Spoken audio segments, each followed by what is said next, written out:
Dios les bendiga. Estamos contentos, ¿verdad?, de poder llegar a ustedes. Gracias a la cortesía de Telecable Barahona y ArTV Sur. Vamos inmediatamente a entrar en nuestro tema. Vamos a hablar del Jesús histórico y trascendental. Ahora, no solamente el Jesús histórico, sino trascendental. ¿Y qué queremos decir con eso de trascendental? Estamos hablando de que Jesús no es un simple personaje, no es un hombre, es mucho más que eso. Jesús es el mismo Dios. Y eso lo vamos a ver inmediatamente, vamos a comenzar, porque eso es lo primero que tenemos que demostrar, que Jesús es Dios. La Biblia nos habla de eso. Por ejemplo, el apóstol Juan, y estamos hablando de una persona que conoció a Jesús personalmente, pero no solamente que lo conoció personalmente, sino que lo trató muy de cerca. Pero muy de cerca, se dice que incluso el apóstol que estuvo más cerca de Jesús fue el apóstol Juan. Y Juan escribió su evangelio, que fue el último de los 4 evangelios, por allá por el año 95. Ya Juan era un anciano y se dice que a él se le pidió que escribiera un evangelio. Ya existía el evangelio de San Marcos, que se considera que fue el primero en escribirse, y existía también el evangelio de Mateo, existía el evangelio de Lucas. Esos evangelios se escribieron antes del año 70, pero el de Juan, que fue el último, se escribió en el año 95-96. Y Juan, cuando escribió su evangelio, seguramente que conocía los otros evangelios. Y Juan, dirigido por el Espíritu Santo, escribió un evangelio que complementaba los otros escritos. O sea, él lo que hizo fue escribir cosas que los otros evangelios no la incluyeron. Algunas cosas sí en común, pero la mayor parte del evangelio de Juan era complementando los demás evangelios. Por eso, los primeros 3 evangelios se llaman evangelios sinópticos, porque escriben la historia de Jesús en sentido general y quizá no en el orden cronológico, pero Juan sí quiso llevar un orden cronológico, pero de eventos que no fueron incluidos en los otros evangelios. Ya el apóstol Juan tenía una vida, tenía un ministerio desarrollado, era mucho lo que Juan había hecho, y entonces ahora le tocaba escribir sus 3 epístolas dirigidas a las iglesias y el evangelio de Juan. Entonces, en este evangelio, Juan subrayó algunos aspectos que no están incluidos en los otros evangelios. Por ejemplo, vamos a ver lo que nos dice el evangelio de Juan, capítulo 1, en el verso 1. Nos dice: en el principio era el verbo, y el verbo era con Dios, y el verbo era Dios. El verbo era Dios. Nos está hablando de Cristo como el verbo. Y nos está diciendo que en el principio el verbo era Dios. Cuando dice que en el principio, nos está hablando de el momento en el cual todavía no existía ninguna cosa de la creación. Todavía no se había hecho cosa alguna, pero ya Cristo estaba presente. Por eso dice que en el principio el verbo era con Dios. Pero dice también que el verbo era Dios. Son 2 cosas. El verbo era con Dios y el verbo era Dios. Lo que nos está comunicando es que Jesús es una persona separada del Padre y al mismo tiempo es Dios juntamente con el Padre. Por eso dice, el verbo era con Dios y el verbo era Dios. Son las dos cosas al mismo tiempo. Él es una persona distinta al Padre. Y así nos lo presenta la palabra en un sinnúmero de ocasiones. Por ejemplo, nosotros podemos buscar en el libro de Romanos capítulo 9, verso 5, donde nos dice que Jesucristo era Dios sobre todas las cosas, bendito por los siglos de los siglos. De modo que Jesucristo es presentado aquí por Juan y en Romanos por el apóstol Pablo. Nos dice que era Dios sobre todas las cosas. Si nos vamos, por ejemplo, a Filipenses capítulo 2 a partir del verso 5, entonces nos dice que haya pues este sentir que hubo en Cristo Jesús, el cual siendo en forma de Dios, no estimó el ser igual a Dios como cosa a que aferrarse, sino que se despojó, tomando forma de siervo y hecho semejante a los hombres, y estando en la condición de hombre, se hizo obediente hasta la muerte y muerte de cruz, por lo cual Dios le dio un nombre, le exaltó hasta lo sumo y le dio un nombre que es sobre todo nombre, para que en el nombre de Jesús se doble toda rodilla. Fíjese bien que dice que Él era Dios y se despojó para hacerse hombre. Y después que Él cumplió con su misión, el apóstol dice que fue exaltado hasta lo sumo, que quiere decir que fue exaltado hasta lo máximo.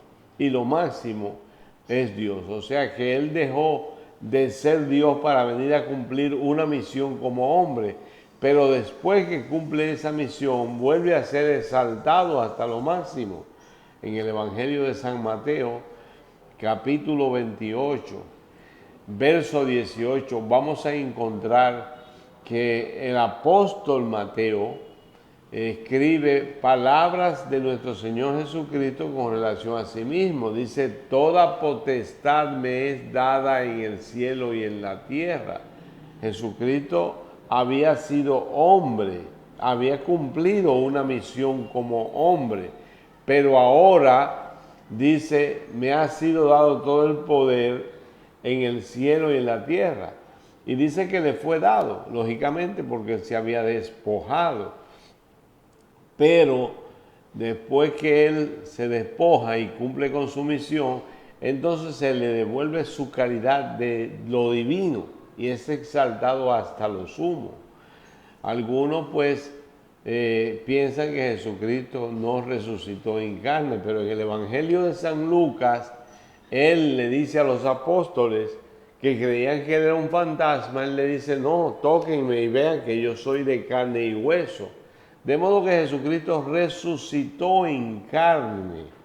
Así se le presentó a sus apóstoles durante 40 días. Cada domingo el Señor se le manifestaba, se le presentaba a sus apóstoles.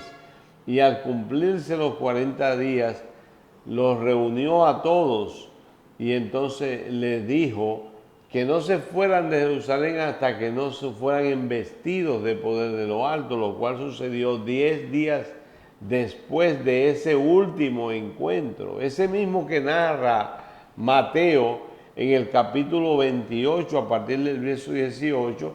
Ahora Jesucristo en el Evangelio de los Hechos lo encontramos en este momento que narra Mateo, para subir a los cielos, dándole instrucciones a los apóstoles de lo que iban a hacer. Algunos llegan a decir que Jesucristo no tenía intenciones de fundar una nueva religión fuera del judaísmo. Y Jesucristo no estaba fundando una religión, más bien estaba haciendo una institución a la que él le llamó iglesia, eclesia en griego, que quiere decir llamados aparte, llamados fuera. Era una institución que no se limitaba a beneficiar a los judíos, sino que era para toda la raza humana. Nosotros vamos a encontrar que el apóstol Pablo en Efesios capítulo 1, verso 4, dice que él tenía intenciones de hacernos santos desde antes de la fundación del mundo. Nos quería guardar en santidad y sin mancha. O sea que sus planes eran desde antes de la fundación del mundo. Todo ya estaba en la mente de Dios. Nosotros podemos buscar en el Evangelio de San Juan, capítulo 17, verso 5, donde el Señor Jesucristo, hablando con el Padre, dice: glorifícame con aquella gloria que tuve contigo antes de que el mundo existiera. De modo que desde antes de la fundación del mundo ya se había planificado o ya estaba en la mente de Dios los planes relacionados con esta institución que se llama iglesia. Nosotros podemos encontrar, por ejemplo, en el capítulo 3 de Génesis, el versículo 15, que cuando el hombre peca, que cuando la mujer peca, el Señor le habla a la serpiente de Jesucristo. Le dice que la simiente de la mujer iba a pisar la serpiente en la cabeza. Y eso se cumple cuando Cristo muere en la cruz del Calvario. En el libro de Apocalipsis, capítulo 12 y versículo 11, nos da especificaciones de esto que dice Génesis 3:15. Cristo venció sobre la serpiente. Allí en el versículo 9 nos dice que la serpiente es Satanás, el diablo y Satanás, la serpiente antigua. Y entonces Cristo le pisa la cabeza, Cristo triunfa sobre Satanás, Cristo triunfa sobre el pecado cuando muere en la cruz del Calvario. De modo que Génesis capítulo 3, verso 15, es una clara alusión al acto de victoria que Cristo habría de tener. O sea, cuando en el Génesis se dice que Cristo le pisaría, que la simiente le pisaría la cabeza a la serpiente, se estaba refiriendo al triunfo de Cristo en la cruz del Calvario. Y está entonces señalado allí en Apocalipsis capítulo 12, a partir del verso 11. Podemos leer desde el 9. También vamos a encontrar otra cita que yo quiero ampliarla en nuestro próximo programa. Es Génesis capítulo 22. Allí nos presenta a Cristo en una tipología detallada del evento de la cruz.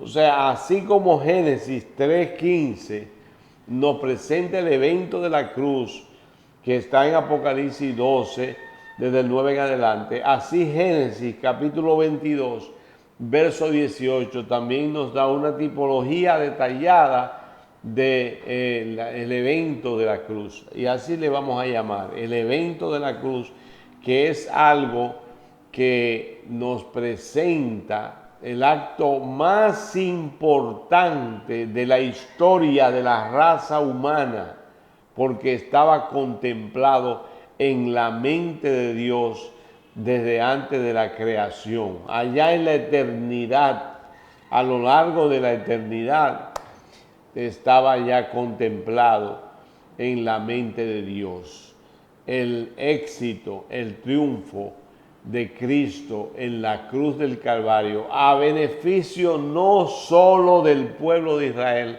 sino de toda la humanidad. Por el momento, llegamos al final de nuestro programa.